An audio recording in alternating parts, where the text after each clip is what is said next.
পায়ের বলছি আমি তো বলতাম পায়েস কি কিনছি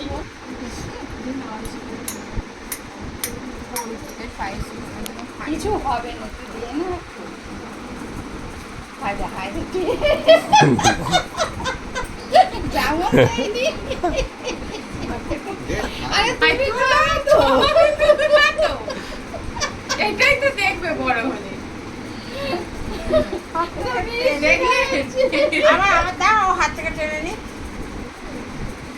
সেই তখনও তোর ভাতে দেও এমন করছিল নাকি দেয়নি বলে তুমি সরা দূরে রাখো না ও হাত থেকে টেনে নেবে হ্যাঁ তুমি একটু কাছাকাছি রাখো কাছাকাছি রাখো ও হাত থেকে টেনে নেবে পেয়েছে খাই দে বাবু একটু খাই দাও বাবু দিয়ে তো ও নিজে নিজেই খাচ্ছে যা ওই বোন ভালো জিনিস মিস করে যাচ্ছি নিজে পায়েস খাচ্ছি তোর দুবার